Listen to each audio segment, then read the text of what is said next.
on Forest Focus as Nottingham Forest take on Luton Town in the FA Cup third round on Saturday. We'll preview that game in full and discuss the latest transfer news in the company of, first of all, Mikey Clarke. Mikey, how are you doing, mate? Yeah, really good. Thank you, Matt. How are you? Good. Apologies that we're late. It is because myself and Greg were being interviewed by The Guardian, which sounds grandiose, for a feature that's coming out, I hope in the next few days, because we were talking about the Liverpool game. So yeah, it ran a little bit late, but do check that out, and we are back. Greg will join us soon. He carried on talking as the celebrity that he is, but I had to go. So he will join us shortly. Michael Temple is here. How are you on another busy day? How are you doing? Well, I'm good. You've got your excuse early, but I could have swore I saw you in the pub half an hour ago. Yeah, being interviewed by The Guardian. I didn't have lunch. Okay. You were there having lunch. Yeah, I was. Yeah, it was lunchtime.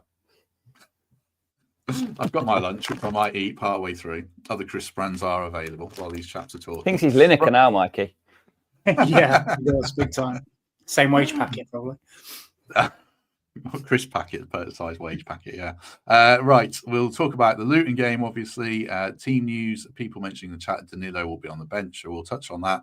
And we'll talk about interest in Douglas Luiz and any other transfer news that there is out there at the moment. Mikey, kick us off. How are you feeling about the Luton game? It feels like all we've talked about is Liverpool, and now Luton's on the horizon. So how are you feeling about it? Yeah, it's a really big game. It's important as well because we crashed out of the other cup competition at the first stage. And since then, some of our players have not really had a chance to feature other than a few cameos off the bench. So it's important for us as a club to have a good cup run.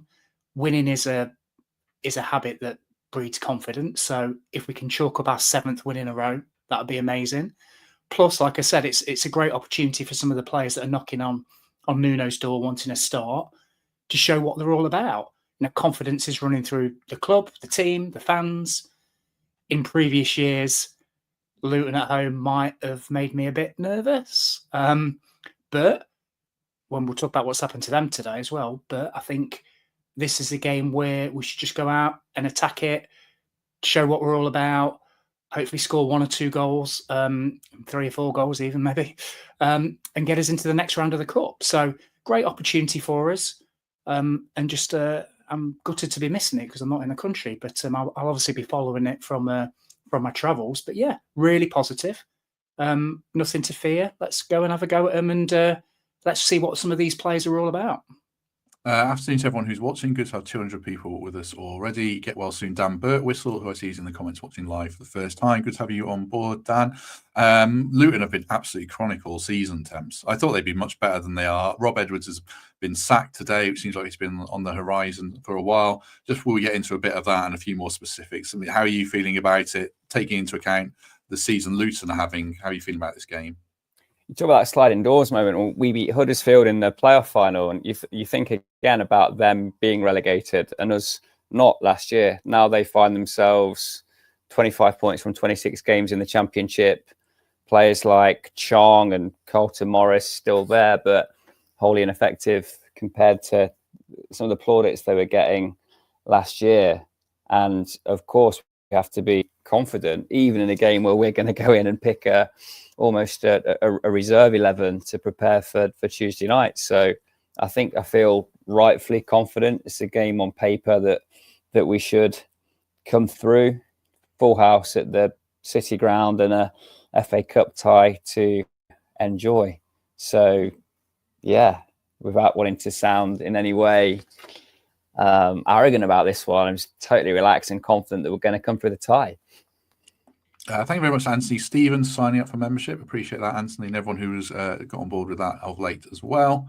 Does the new manager factor or the caretaker manager bounce, whatever we call it, Mikey, does that make you any more wary or not? No. If you want me to answer it quite simplistically, no, I don't think so. Temps hit the nail on the head. They've had a rank season, really. I've seen them a few times on TV. And again, it looks like a group of players that have maybe gone a step too far, one season too far. A lot of them have been there numerous years. They play a style of football which is a bit of, I know ours is a bit of a throwback for the counter-attacking, but theirs really is a bit of a throwback. They're like Everton, but just not as good. So very direct. They usually play with the 2 up front, although in the last game, they started with the 1 and that didn't work. They just look devoid of ideas, like I said, they've had a really tough season. I don't think they'll go down because there's some awful teams in that league, but they are really struggling enough to have parted company with their manager. And yes, sometimes you do find an immediate bounce. So be interesting to see what happens with some of their players. But it's not one I'm worried about. Like Temps, I'm not trying to be arrogant or anything like that, but I think it's one that we can really get on the front foot with, expose any element of lack of confidence or anything that they've got. Rob Edwards has been there for a long time and was liked at that club, and everybody bought into it because, Luton in the Premier League, they've not been in the Premier League for a long time, and he got them up there. And I'm sure even the most hardened Luton fan wouldn't have thought that their season had panned out like it has. So they're obviously underachieving. The confidence will be low, and it's one that I think if we get an early goal, could be a very special afternoon. But football's football. You never know, do you? And they're very good from set pieces. So you've got to be wary. But like I said, nothing to fear. On the front foot, get at them and exploit any sense of lack of confidence or anything that they've got, because they will have. It's a big change for them. He was a fundamental part of their club, Rob Edwards, and what they did. So really interesting to see who they bring in after that. It'll probably be caretaker because he's only gone today, hasn't he, officially? Yeah. So they'll be in prep for our game. They'll probably be in Nottingham now. They'll have probably already picked the team. So I wouldn't expect to see that initial bounce. You'll probably get that in a week or two when the new guy's named. But yeah, it's all lining up for a good day for us, I think. Nathan Jones back in the dugout tomorrow. Oh God, can you imagine? third time's the charm, yeah. Proper revenge tour. Good stat from Paul Morley, who loves a good stat. Team in third place in the Premier League on third round weekend has won won the cup on 5 of the last 8 seasons. We know we've got cup history with Luton, referencing the 1959 final. Omens are looking good. How are you feeling in general, Temps, about the FA Cup and where it ranks in your priorities, considering how it's all going in the league? My priority for Forest is Champions League place. That would mean far more to me than any kind of run in the FA Cup. So that's my priority. That will be reflected in the team selection tomorrow. If we didn't have that midweek fixture against Liverpool, I think you'd be seeing full strength lineup off the back of that fixture. I think anyone that's penned in for a start on Tuesday is probably going to miss out on a starting berth. But the priority has to be league matches. Now we've got enough depth in the squad now to put out a team that reflects the need to rest certain players. It's still going to deal with any championship club, and I'd feel equally confident in that assertion if we were playing Leeds, Burnley, or Sheffield United. You think of some of the names that are going to come in tomorrow, which we'll come on to, but priority has to be the league. I think as you get into the later stages of the FA Cup, it is of course tempting to pick full strength teams, which would weaken or tire those key players that we've come to rely on to get us to where we find ourselves in the Premier League. So there's a clear priority for me. We're not in mid-table obscurity. We're not in a relegation scrap. We're trying to secure European football for our city, and I think Nuno's team selection tomorrow will reflect his priorities. Thank you very much to Derek Vaughan for signing up for membership. Very kind of you as well, Derek. Greg Mitchell, finally back from your latest appearance in the media. How are you this afternoon? All right, yeah. You kind of just dumped me and said, deal with him. I've got to go. I'm glad you did though. Sorry I couldn't be here sooner. It's all right. You got people to talk to, obviously. You just heard all that from Temps about the FA Cup. How are you feeling about it in terms of priorities for you with Liverpool on the horizon? Well, I mean, you'll see shortly with my team selection, I'm sure. But I just think it's a great opportunity to get minutes for other people.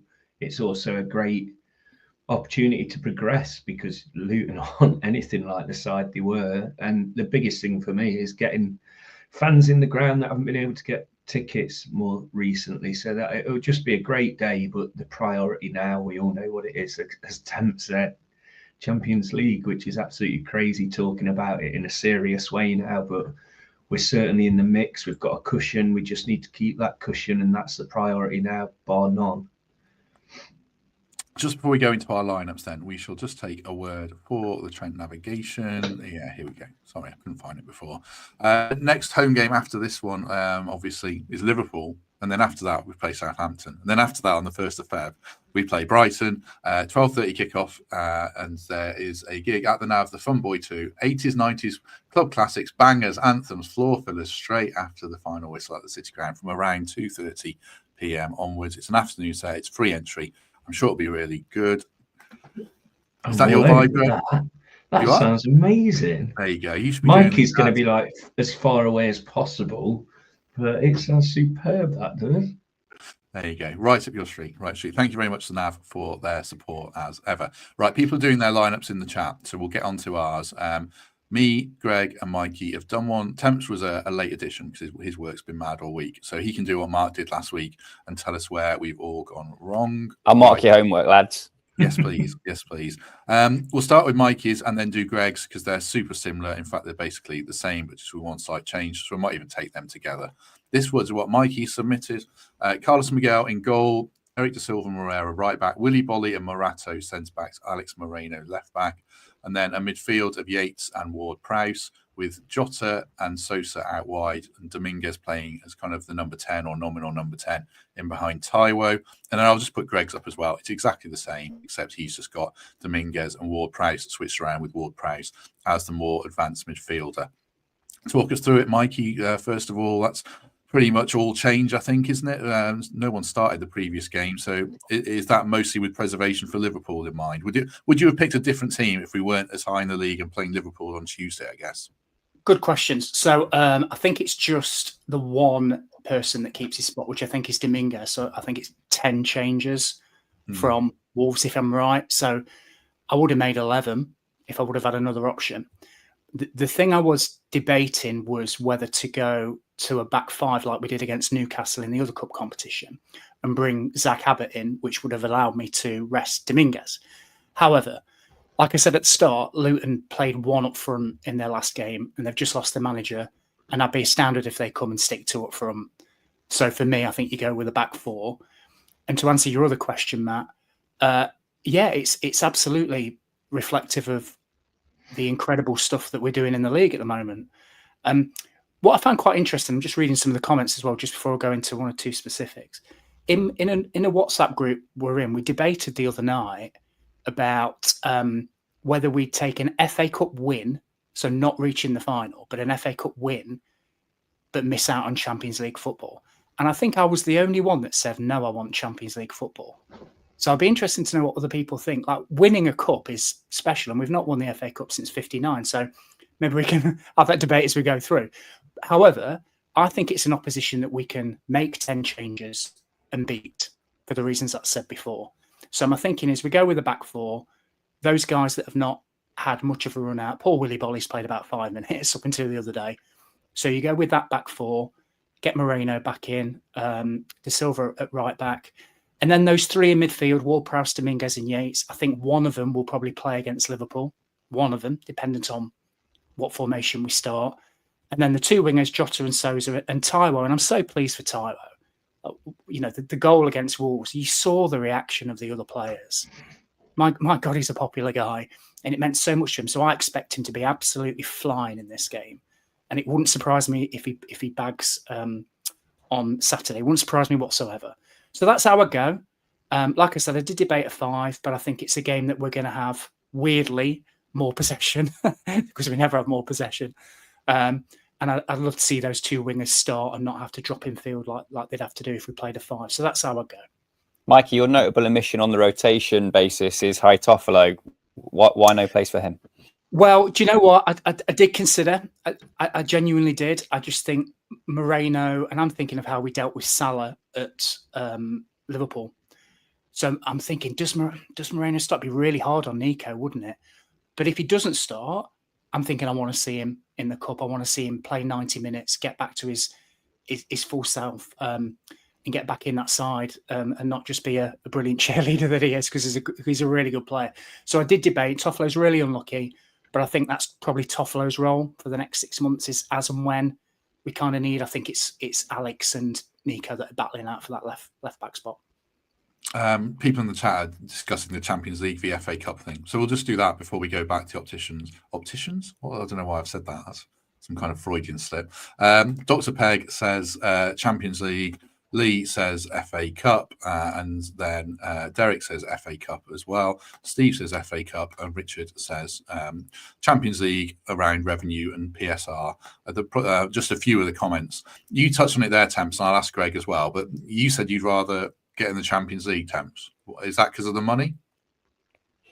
I think the relative merit of where we finish in the league and that qualification is what sets us up for recruitment and financial sustainability to make this run that we're on now more likely to be repeated.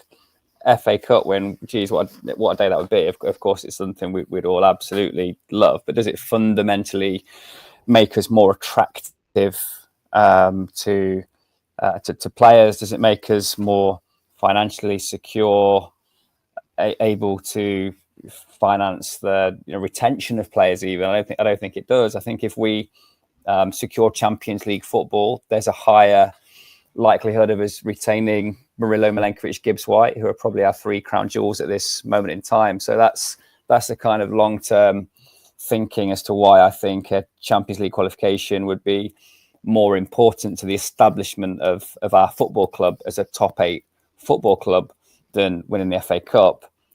But in the same breath, that would be the best day out that any of us could have this year. So I think that we're ahead of schedule if we were to get to the Champions League this year by a quite considerable margin. Some of those clubs that were automatic qualifiers in years gone by, and I put Man United at the top of that list, are so far removed from it. There is an opportunity to consolidate this position and change what at the minute feels like it could be a season of wonder into something a bit more sustainable. So that's why I would value Champions League qualification above winning the FA Cup.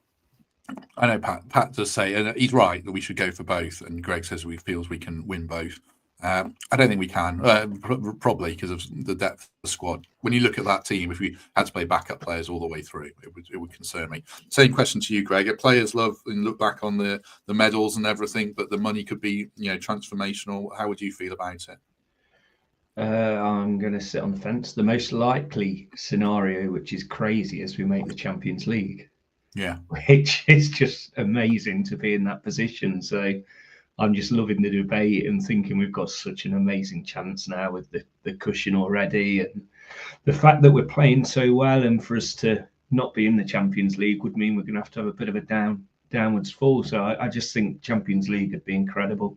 I want to visit all these places. I want to go to the stadiums and I want to beat them. So for me, the Champions League would just be something that I didn't think we'd be seeing ever. And the FA Cup will come again. So as crazy as I think it is, I just we've got to concentrate on this league this season. And if that means not having the cup run this season, then so be it. Because if we become a regular Champions League team, we're going to pick up trophies at home as well. So go for it this year. Get ahead, like Temp said, get ahead of the schedule by a good few years. And the Champions League could be the difference between us getting this stadium renovation and not. You just never know, where the FA Cup would just be incredible and one for the history books. And of course, I'd love that. But all my eyes are on that Champions League and hearing that anthem next season for me. Can I throw a slightly more aggressive question? Sorry, Mike, this might be one for you, actually. If we don't qualify for the Champions League now, does this team get broken up because of the vultures circling around those that have delivered this outcome? No, I don't think so. You probably might have to sell one of your crown jewels who might think maybe I would like to go to a Champions League club, but I don't think players will be falling over themselves to get away. If we finish top 6 in the Europa League and you can see what we can do and how we're shaping up, and I don't know, it's difficult when players move. With the grass is always green and all that. We'll come on to Douglas Luiz, who was playing for a team who got in the Champions League and now he's gone to Juventus, and for whatever reason, I don't actually know what the reason is, but can't get a game there and he's moving on. So no, I don't think it does. I personally, it's a good question. Just looking at the lineup, as well. There was someone in the chat made a good point about James Ward-Prowse. So if he does play in this game, which I suspect he will, it makes it more likely that he'll be with us for the rest of the season because, a little tick in the box of why West Ham wouldn't recall him. So, but I think he'll play. I think he'll be with us all season unless this Douglas Luiz move changed it. But there's a space in the squad and it's not a domestic loan, so the two aren't intertwined. You look at that lineup, Greg. Which players are you most looking forward to seeing if you were to pick out one or two? Right back to Silva. I just think I saw him at Chesterfield away, and that's my reason for not having Toffolo in, because Toffolo kind of knows his role now, doesn't he? He's getting the minutes in the league every so often and being invaluable at times. But we've not seen these players, and we know what Toffolo's about. We know he can do a job, and we know he can jump in any of our teams straight away. But he was so exciting in pre-season watching him. So really excited about that. And of course, Carlos Miguel, he's surely the one that will start out of all of them. If we had to put 50p on one player starting, you'd expect it to be him. So it'll be exciting to see how well he does. But we've pretty much seen the rest of them, haven't we? It'd be good to see Sousa get 90 minutes and hopefully a goal, and just keep Taiwo, keep him protected and let him start a game, but maybe not see him do the 90 and get one of the young lads on.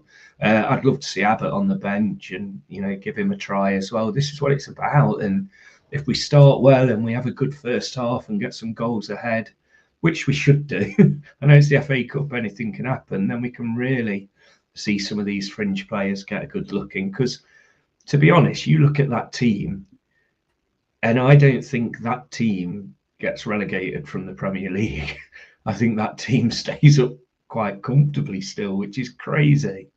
But that's a solid looking team with some quality players who will play just the way our starting 11 have played. It isn't about each individual, is it? It's about this whole setup that we've got, and it's just exciting to watch. And I'm sure we'll see a very similar look inside as in the way they play as we have done all in the Premier League season.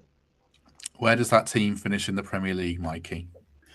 Do you know what? And I'm not just saying this. I was thinking exactly the same thing, thinking that first season that we were in, when we settled on that 4-3-3 that we had, what players of this will get in? And I think at least half of them. I think that's a better team than our first. Yeah, I think it probably is too. There's not much in it, which kind of tells you how far we've come. And I think to answer your question, Matt, I think it probably just about stays up. If you look at the teams that are occupying the bottom three at the moment, without wishing to name them and give them kudos, they'd beat them for a start. So it literally just shows you where we are as a football club right now. And if we do get into Europe next season in any of the competitions, we'll have to strengthen and deepen again. So the journey that Temps was talking about, and this is where my head's at, which is why I'm Champions League or maybe even any European would be such a step on for the club, is it allows you to not only retain some of your talent, but also increases when the players look at you, they're more likely to join knowing you've got European football, and that becomes the norm rather than a cup win, which could be a one-off. And Greg's point about if you do sustain yourself in that top 6, top 8, you're more likely to win a cup anyway, which I think is probably a fair comment as well. So the more I look at this, the more I'm thinking that team's half decent. There are players that will be chomping at the bit to get on that football pitch, because you see it when Nuno makes them changes after an hour. So Jota, all his energy, Sousa, James Ward-Prowse came on for 5 minutes and made a goal. Taiwo, like I said before, is absolutely buzzing. Greg's picked out the right back, who, when we've seen him, looks a real talent. And those two centre-backs, Morata and Bolly, if anybody's worried about the two Luton front lads bullying them, they're not going to bully them two. Not a chance in hell. So I think that's why you start with the back four. And of course, you've got the left back and the goalkeeper as well. So that's good enough to get through this tie, maybe get through the tie afterwards, depending on who we pick. And I think that team would stay up. 410 people watching. So do us a favour, as Gary says, and hit like if you haven't already. That would be great. Same question, Temps. Feel free to answer that about where you think that team would finish. But also, is it a particularly big day for any of those players on that graphic? I'm thinking of Taiwo, I guess, there. Yeah, of course it is. Tomorrow's match winner is going to expect that to count towards selection for league fixtures.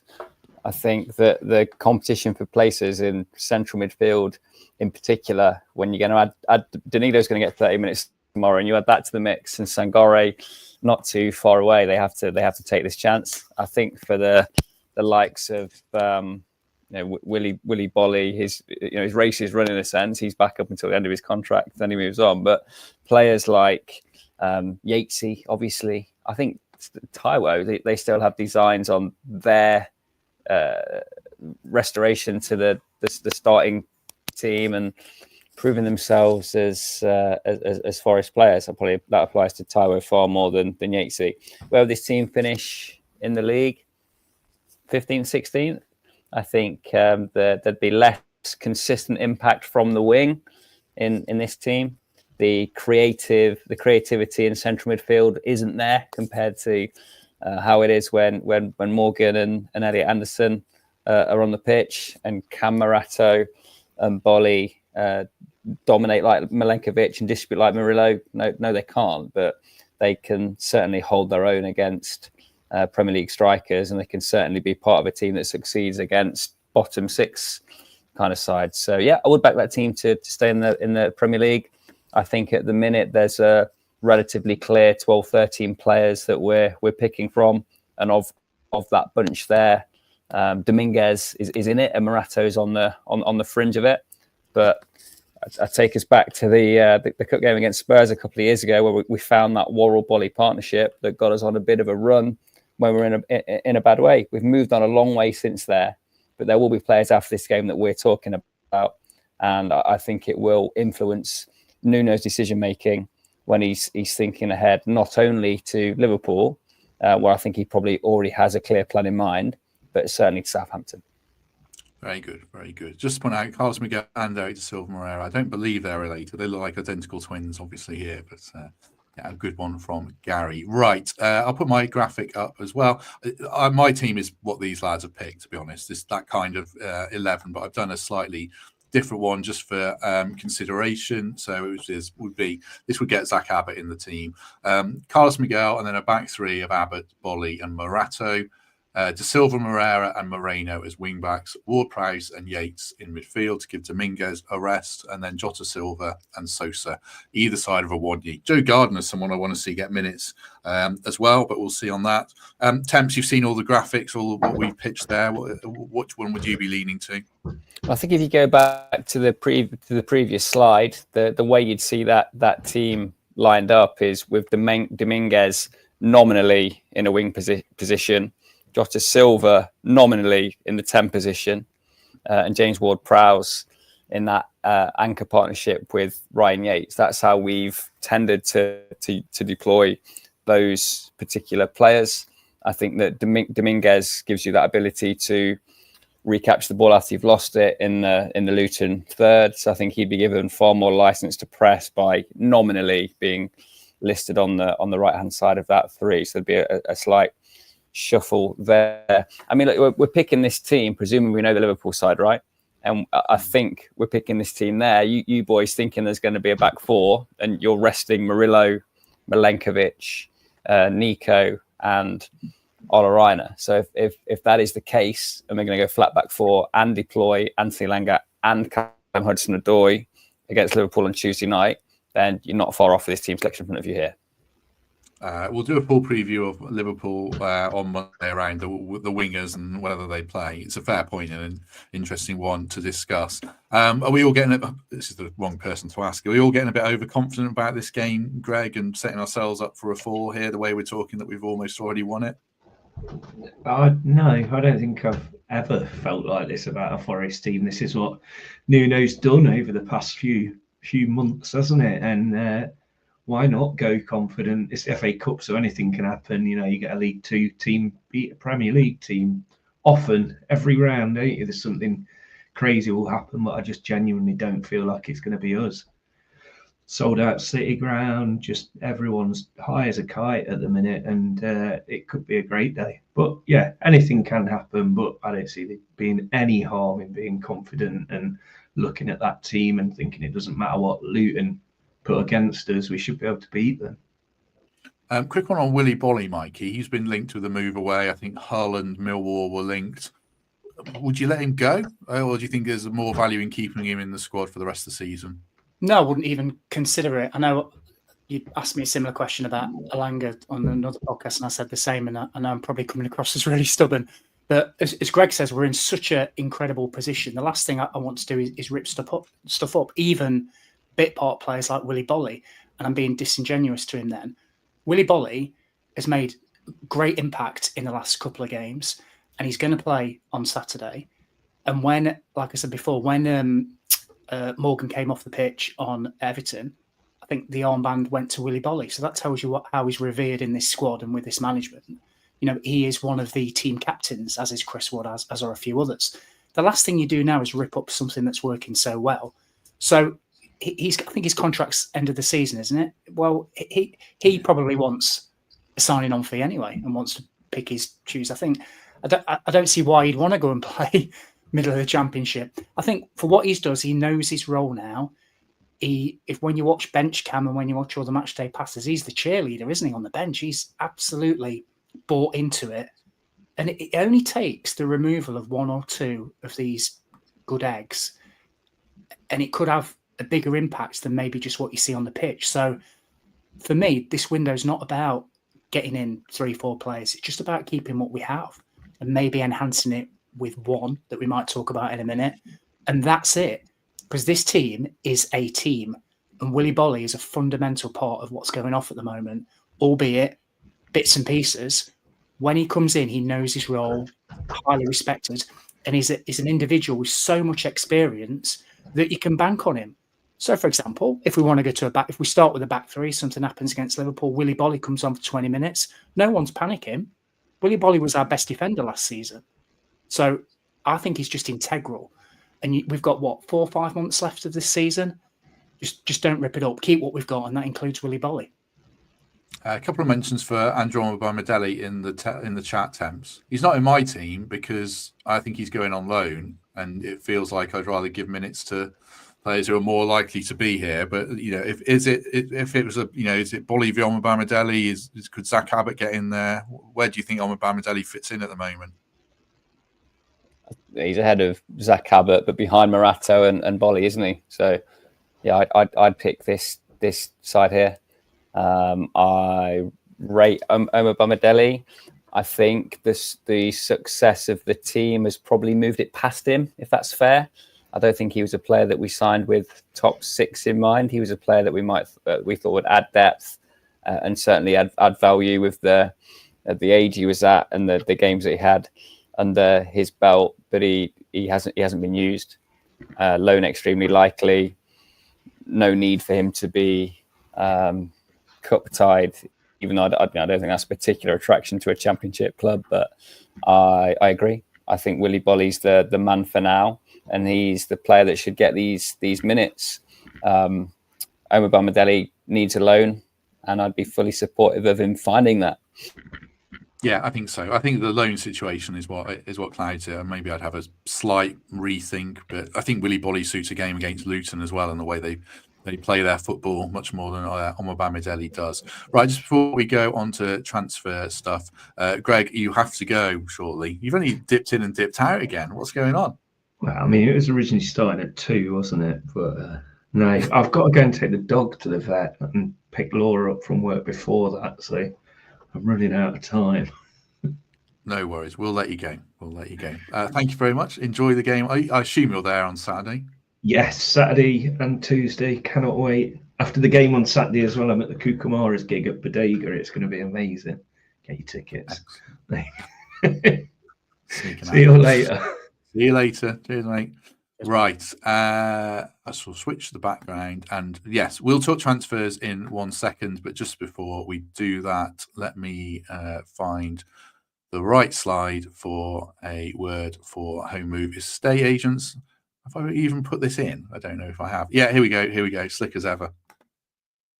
Home move estate agents are advertising a 4-bed house. I'm going to have to do this advert again another time. That's supposed to be a video. This was all rushed. There's a lovely video to go with this 4-bed house in West Bridgeford that's 415 grand. The link is in the description.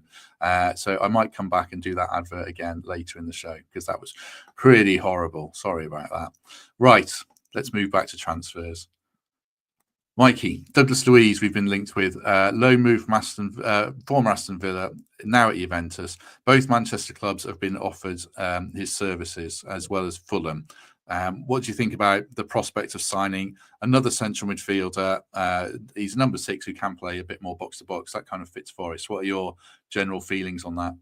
Yeah, isn't it amazing? Douglas Luiz, really, really good player. I'm not really sure what's happened to him at Juve and why he's not got minutes, whether it's injury or he's just out of favour. But I remember his time at Villa. I think he came from Man City. They had a buyback option, didn't activate it. I think he struggled in the first year or so, but then was one of their better players. And every time I see him, he's comfortable, he's dynamic, he's Brazilian. There's another one. He's a very tidy, experienced, excellent footballer. So it's certainly something that I'd be quite interested in. I probably just need to have a look at why he's not featuring though. But if maybe he's keen to come back, who knows? But it's great that we're being linked with players like this that 6 to 12 months ago would surely have people would think it'd be out of our reach. So one to consider, certainly. Maybe potentially a loan deal end of the season, see where we are and sort of take it from there. We do have that squad space, as you say, Matt, and there will be 1 or 2 players, I think maybe that leave, 1 or 2 of the fringe players. So there is a little room for manoeuvre, and bringing somebody like that in that could hit the ground running. He's been there, he's done it. Like I said, he'll have his compatriots in the squad as well. I think it's something to certainly worth consider. Very much so. He's an excellent footballer. So yeah, I was very surprised when I saw that. There must be quite interesting to see what other clubs are linked with him as well. It said Forest. I think it was a tweet, wasn't it? Was it Fabrizio who said Forest? Yes, Forest, and said he'd been offered to both Manchester clubs because he obviously fit what they need, and Fulham as well, who didn't really replace João Palhinha, but have kind of mixed and matched and done it a different way. So he's a good player. What do you think about it, Temps, in principle? I'd sign Douglas Luiz all day long. 18 caps for Brazil, just looking at the kind of goals he scored for Villa. Brilliant at time in his run into the box. Scores a lot of goals from central areas between 6-yard and 18-yard box. Manages to find those pockets of space. I think if we compare what his impact in the squad and the side could be compared to James Ward-Prowse, for example, he does everything James Ward-Prowse does. His delivery from set piece, corners, direct free kicks is excellent. He scored some bangers for Villa. But he offers so much more as well. More dynamic dribbler, one-touch passing is great. I just think he's a more all-round player and can contribute so much more. Just gives you that dynamism and that kind of central midfielder when you're trying to find a blend of those that can score goals, make goals, stop goals. He does a bit of all three, and I think for that reason he's a player that really, really lifts the squad. I'd sign him tomorrow, and I think he'd make an impact from day one. Just indulge me while I try not to look entirely incompetent and do that advert again for Home Move Estate Agents. Let's see how it goes this time. Yes, the video is playing. Right, you can see it's a 4-bedroom house in West Bridgford. It's on the market for £415,000, and the link for the full property is in the description, so you can find out a lot more, but it is listed as a spacious, inviting 4-bedroom family detached home, ideally situated in the highly sought-after area of West Bridgford, even if Temps lives there. Nestled at the back of a peaceful cul-de-sac, this residence offers a perfect blend of comfort, functionality and modern living, making it an ideal choice for families looking to settle into a vibrant community.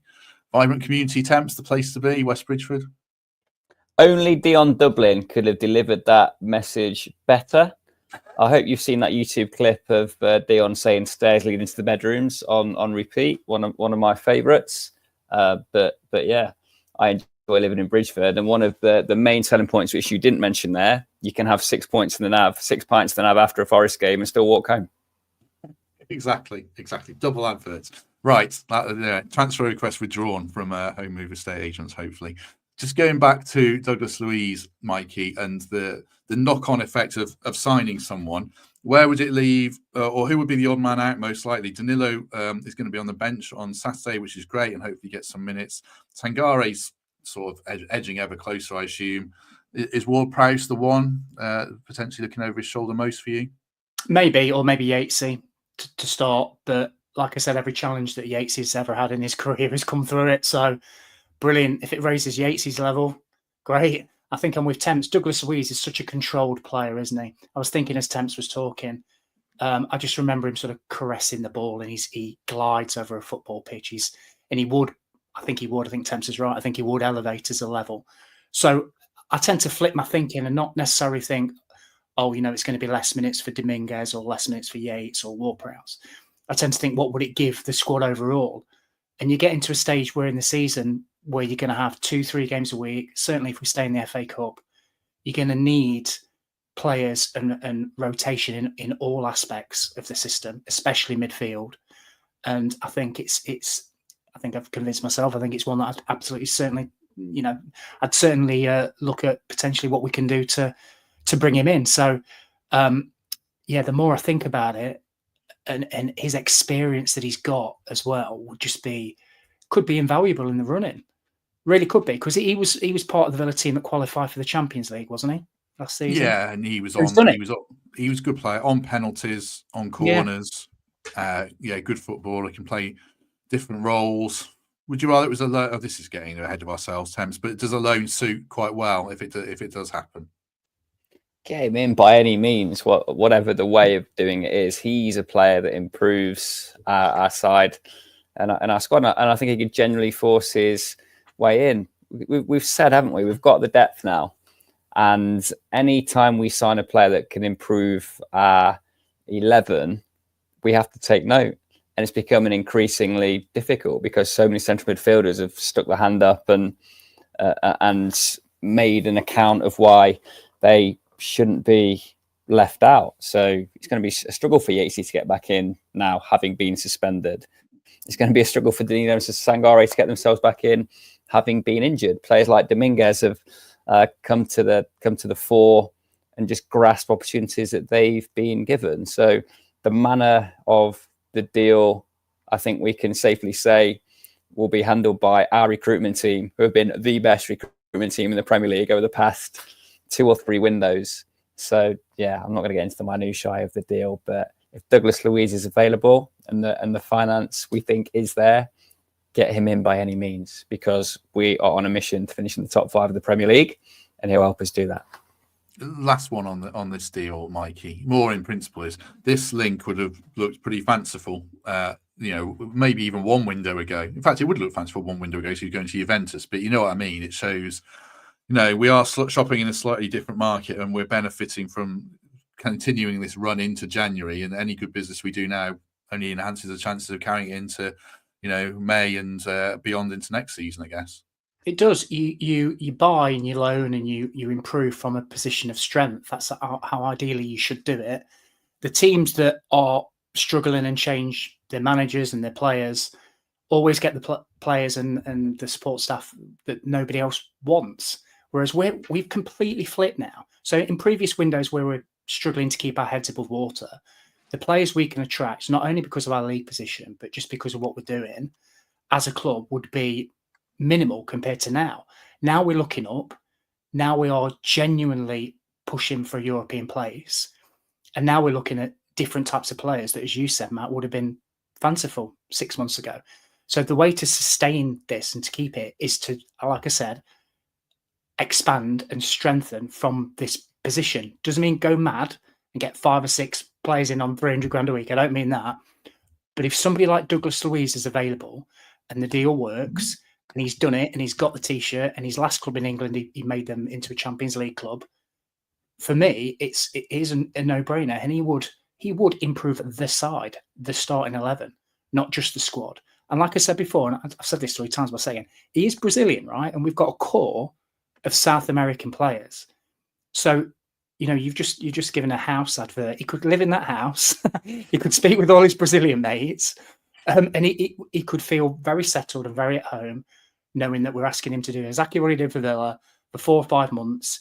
If we got him in on loan with maybe a view to, if we did qualify, can we redo that deal? I'd be way up for that. But for me, I'm looking for 1 or 2 key pieces that will improve the team and not disrupt the harmony and the team ethos that we have right now that is standing out in this Premier League. So I'm like everybody that's watching, listen to this. I watch a lot of football for my sins, and I still haven't seen, maybe other than Newcastle, a team that works as hard as us. and runs as hard as us and tackles as hard and is bought in to what the manager wants. So if we're going to add specific pieces to that, it needs to be well thought out, doesn't break the bank, and also we need to know that these players are going to hit the ground running, and Douglas Luiz would do just that. Any final thoughts before we go, Temps, on the transfer window, transfer stuff that we're seeing at the moment? I was interested to hear Darren Fletcher and Pete talk about the striker recruitment and whether now's the time to jump, or in the summer. Mikey's articulated earlier about the need to keep this squad together rather than wholesale changes.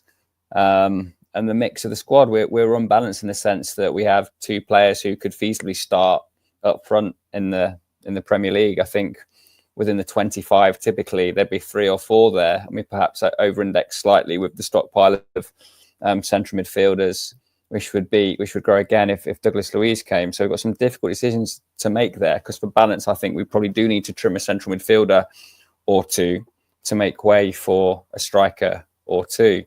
And they are going to profile slightly different to Taiwo and Chris Wood. So if there is an imbalance, it's there.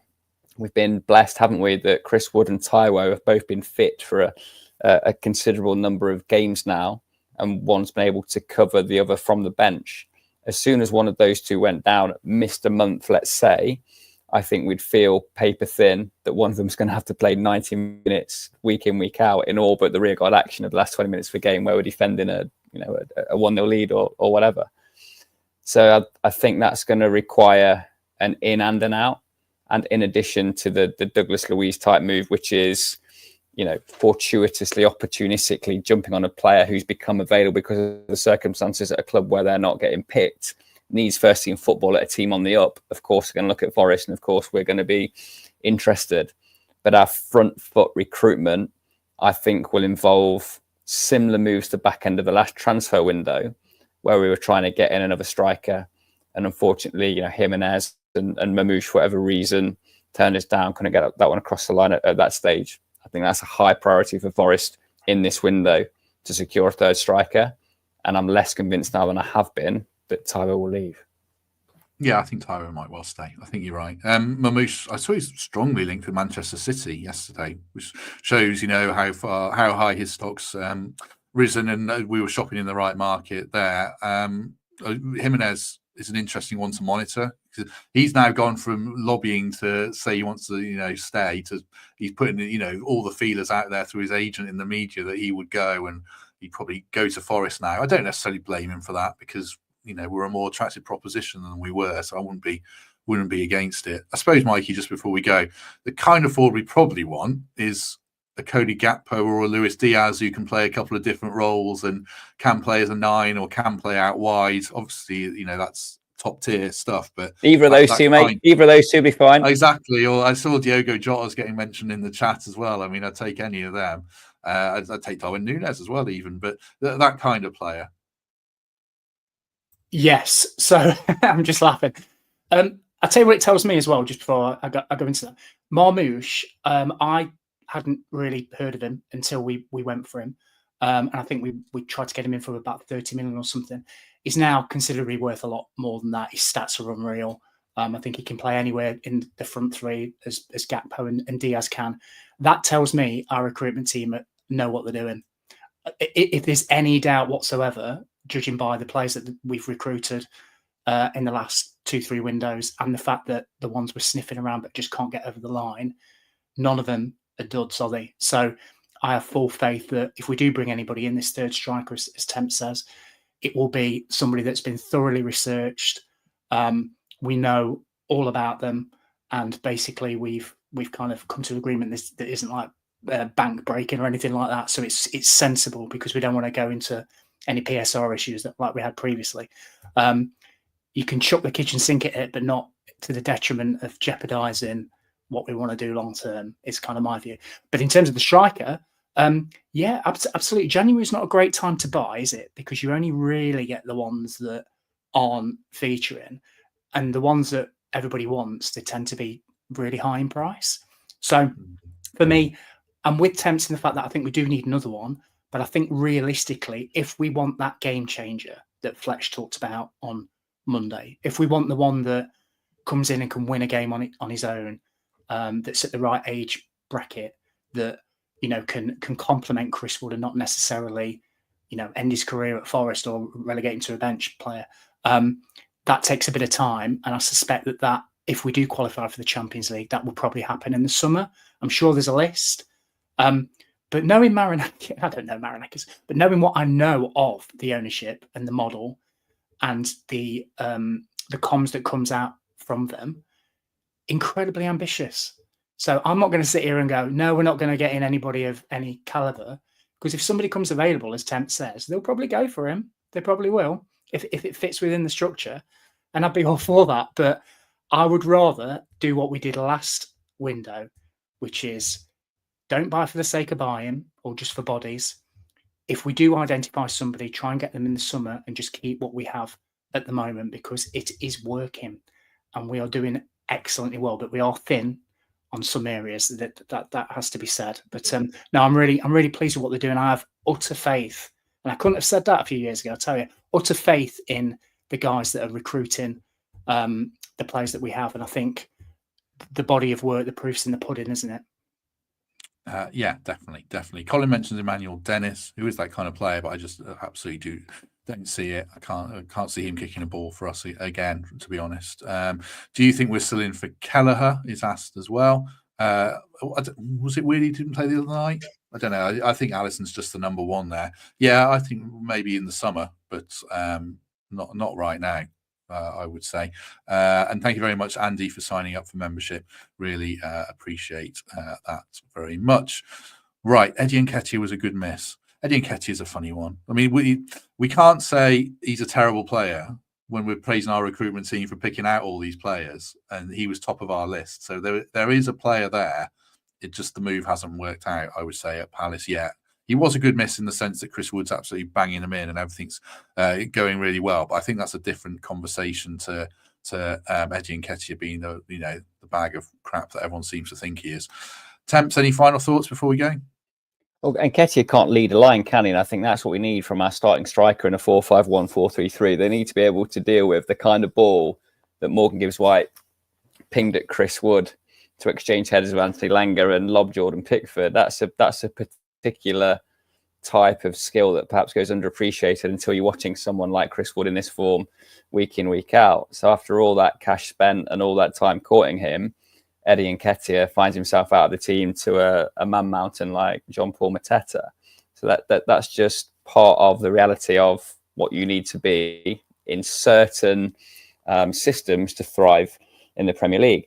Now, you can see why Eddie Nketiah does so well from the bench during his time at Arsenal, because he's surrounded by other really effective dribblers who can pull defences apart, scramble the field, and he was great, wasn't he, in and around the box. But with hindsight, he wasn't the type of player that we needed, and we missed out because he was an English player who commanded a big fee, which would not have incrementally improved our side. The other debate, which is probably for another time now, is whether we would terminate the loans of James Ward-Prowse and Alex Marino if there was another domestic player in the market that might need to occupy one of those two spots, pulling names out of the air, Evan Ferguson, Marcus Rashford, for example. I think there will be some heavy hitters who come across our radar, particularly towards the end of the window, which would force us to make some pretty quick decisions. But we can all take faith from the fact that the people doing that have had so many hits compared to misses in recent windows to pull the likes of Murillo, Milenkovic out of left field. The deal with Anderson, if we consider Lakodimos in the other way, is a stroke of genius as well. The value of Hudson-Odoi, the relative value of Anthony Elanga. So excited by anyone that we managed to get through the door. And I've just seen the logic for how do you know your club's well run when you see the results, and then you just kind of watch the games yourself and see the logic of the players that we've brought in and how the manager has organised them to bring about these results. Great time to be a Forest fan. I'm looking forward to 3 visits to the City Ground in the next 10 days. We've really got to go, but 2 really quick questions with 1-word answers for each of you. One from Lee, literally yes or no. We can expand on this soon because it's probably still a nuanced question. Would you take Rashford, Temps? Yes. Mikey? No. There you go. You're going to say maybe. You're going to say maybe. No. I would say no right now, but without thinking about it. But, Well, you had one word, pal. Come on. Okay, no, but we can pick up on it if he's ever properly linked. Then we'll do that. Last one from me, just as an indicator of the transfer policy. I'm not trying to sell the player because I got some stick for that in a comment, which was totally off the mark. Just as an indicator of how well he's done. What is Elliot Anderson worth right now in the transfer market, Temps? English qualified player, future international. Oh, that's unfair, isn't it? Is he established at Scotland? Is he ever No, he's not. He can still play for England. That was a 21s thing. Yeah. He's north of 50 million for me. Mikey? Same. My initial thought was 50 million, but that's probably because I went in the middle. I actually think he's worth more because he's playing regularly every week now, and he's arguably, you notice a difference when he doesn't play, and he's far better than I thought he was. I have to say that, looking at him and watching him. So I'd say wouldn't even pick up the phone unless it's minimum 50 million. Yeah, I think so. I'd say this as well. He ain't for sale. We don't need to sell. He doesn't need to go. He's a player that's not in that Murillo, Gibbs, White. You know, maybe the core comes in, you have to consider it. He's, for me, not in that bracket. We don't owe him anything. We've recruited him, added value, made him a big part of the team, and he's flourished. But why would the noise even be out there? He's remotely available.